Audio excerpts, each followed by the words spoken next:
Morning friends, welcome back to our channel the bomb দম্পতি। আর বেশ অনেক দিন পর তোমাদের সাথে আবার ব্লগ শেয়ার করছি।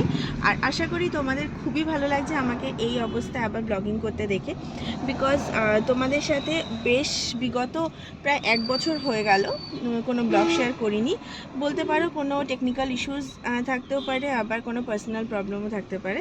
তো যাই হোক, পার্সোনাল মিন টু সে আমি এখন একটা টডলারের মা, প্রচণ্ড বিজি থাকি ডেইলি লাইফে। আর ব্লগ অনেক কিছুই হয়তো শ্যুট করা হয়, আর কুটুসের চ্যানেলে বেশ কিছু শর্টস আমি আপলোড করি, কিন্তু এই যে রেগুলার বেসিসে যে ব্লগ আপলোড করা সেটা হয়তো মানে বেশ অনেকটাই হ্যাম্পার হয়েছে, কিন্তু নেভার মাইন্ড, শুরু করছি আস্তে আস্তে নতুনভাবে, নতুন উদ্যমে।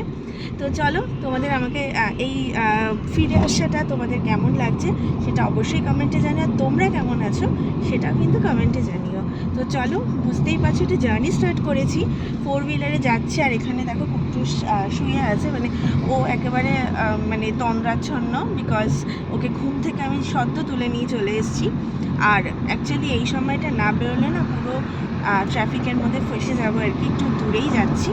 তো সেই জন্যই ভাবলাম তোমাদের সাথে শেয়ার করি আমার পুরো জার্নিটা। আর এই তো সবে শুরু হলো, আস্তে আস্তে বুঝতে পারবো আমরা কোথায় যাচ্ছি বা কী কারণে যাচ্ছি। তো চলো, দেখতে থাকো আর সাথে থাকো। আজকের সকালটা কিন্তু দারুণভাবে শুরু হলো। আর দেখতে পাচ্ছ আকাশও কিন্তু নিজের রং বদলাচ্ছে। আর সত্যি বলতে কি, আমার মনের অবস্থাটাই আকাশ কিন্তু নিজে বর্ণনা করছে। Just joking. তো যাই হোক, সত্যি কথা, এই যে প্ল্যানটা আমাদের ঘুরতে যাওয়ার, সেটা কিন্তু গতকাল রাতে ঠিক করা। কারণ কোনো কিছু বহুদিন আগে থেকে প্ল্যান করে হয় না, তো হঠাৎ সাডেন প্ল্যানেই বেরিয়ে পড়তে হয় এই জন্য। তো যাই হোক, অনেকটা পথ হাইওয়ে দিয়ে আসার পর ভাবলাম যে তোমাদের একটু আপডেট দিয়ে দিই। এই মুহূর্তে কিন্তু আমরা ঠিক গন্তব্য থেকে মাত্র 5 কিলোমিটার দূরে ছিলাম, আর টার্নিং নিয়ে নিয়েছিলাম। আর আজকে আমাদের গন্তব্য ছিল মায়াপুর, বা বলতে পারো কৃষ্ণনগরে মায়াপুর। অনেক দিন ধরে ইচ্ছে ছিল শ্রীকৃষ্ণের সাথে দেখা করব, বাট প্ল্যান করে আর আনফর্চুনেটলি হয়ে ওঠেনি। সেই সাডেন প্ল্যানেই কিন্তু হলো। আর কুট্টুসের যেহেতু 18 মাসের অপেক্ষা আমরা করছিলাম, কোনো ধর্মস্থানেই আমরা যেতে পারতাম না, তো সেই কারণেই এই অপেক্ষা আর কি। তো ঢুকে পড়েছি মায়াপুরের রাস্তায়, আর বেশ তাড়াতাড়ি চলে আসলাম, অনেকটাই কভার করে। আর রুদ্র তো ড্রাইভিং করছেই, যদিও বা আমরা রাশ ড্রাইভিং করিনি, যেহেতু আমরা বাচ্চাকে নিয়ে মানে ট্রাভেল করছি। যাই হোক, তো এখানে দেখো একটা সুন্দর আলাদাই একটা শান্তি বিরাজ করছে, যেহেতু শহর থেকে অবশ্যই অনেকটা দূর, তাই জন্য আর কি। তো আর এখান থেকে মোটামুটি মিনিট 15 রাস্তা বাকি আছে, আর যেতে ওরকমই মোটামুটি লাগবে। আর যেখানে হল্ট করবো, হল্ট মিন্স যেখানে আমরা থাকবো, স্টে করছি, সেখানকার সমস্ত ডিটেলস আমাদের সাথে শেয়ার করবোই খুব তাড়াতাড়ি। আর আজকে কি প্ল্যান, আমরা কোথায় ঘুরতে যাচ্ছি, সেই সবটা তোমাদের সাথে শেয়ার করব। তার জন্য কিন্তু অবশ্যই আমার ভিডিওটা কন্টিনিউ করতে হবে। আর তোমাদের কেমন লাগছে ভিডিওটা সেটা কিন্তু কমেন্টে অবশ্যই লিখো। তো চলো, দেখা হচ্ছে, সাথে থেকো। তো মায়াপুরের মূল মন্দিরে আমরা ঢুকে গেছি, আর বেশ অনেকক্ষণই প্রেমিসেসটা ঘুরছিলাম। আর এখানে দেখলাম যে এই যে নতুন যে মন্দিরটা আছে সেটার ওপেনিংয়ের জন্য গেটটা সবার জন্য ওপেন করেছে, তার জন্য আবার নতুন এন্ট্রি পাস লাগছে। তো এই যে রুদ্রর হাতে এই যে এন্ট্রি পাসটা রয়েছে, এটা 100 টাকার এন্ট্রি পাস, যেটা 2 জন আছে অ্যালাউড। আর এখানে কুট্টুস দেখো, কুট্টুস আছে ওর বাবির কোলে।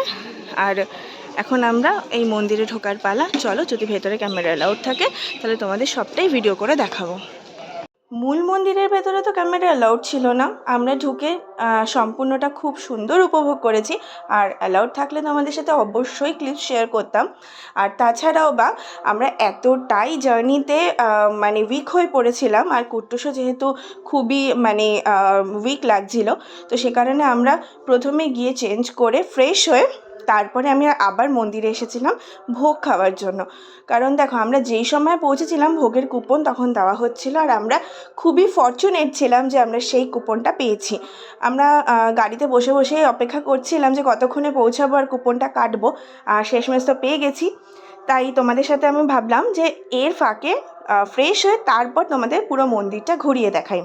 দেখো, এই ভিডিওতে কিন্তু আমি মায়াপুরের মন্দিরের কোনো বর্ণনা দেব না, তার কারণ এতদিনে হয়তো অনেকবার তোমরা মায়াপুরের মন্দির দর্শন করেছো আর পুরো প্রেমিসেসটা ঘুরেও দেখেছো। তাই ভাবলাম আমরা ওখানে কি কি করেছি বা কিভাবে কাটিয়েছি সেগুলোই তোমাদের সাথে শেয়ার করি। প্রথম তো মূল মন্দিরে দর্শন করেছি, আর ওখানে ক্যামেরা অ্যালাউড না, তোমরা সবাই জানো, আর তাই ক্লিপস তোমাদের সাথে শেয়ার করতে পারলাম না। কিন্তু যেটা আমি তোমাদেরকে বলতে চাই বা জানাতে চাই সেটা হচ্ছে আমরা কোথা থেকে ভোগ খেয়েছি বা ভোগ গ্রহণ করেছি আর সেখানকার ভোগ আমাদের কেমন লেগেছে। অবশ্যই রাধাকৃষ্ণের প্রসাদ খুবই ভালো হওয়ার কথা, যাই দেবে তাই অমৃত। তো যাই হোক, প্রথমেই দেখাই, আমরা হচ্ছে গদা ভবন থেকে আমরা কুপন কেটেছিলাম, আর 80 টাকার কুপন আমরা কেটেছিলাম, কারণ ওই সময় ওটাই অ্যাভেলেবেল ছিল।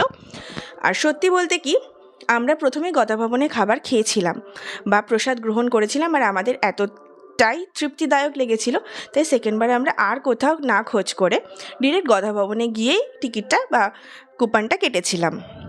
আর হ্যাঁ, ওই প্রসাদে কী কী খাবার দিয়েছে বা কী কী আইটেম ছিল সেগুলোই ঘটা করে আমি কোনো ভিডিও করিনি, জাস্ট বিকজ অফ এগুলো আমার একদমই ভালো লাগে না পার্সোনালি। তো যাই হোক, এখানে আমি পুরো আর্কিটেকচারটা তোমাদের ঘুরিয়ে দেখাচ্ছি, যেখানে আমাদের ভোগ গ্রহণের যে জায়গাটা সেটা। তো যাই হোক, এখানে হচ্ছে হাত ধোয়ার জায়গা, সেটাও খুব সুন্দর, মানে সুসজ্জিত।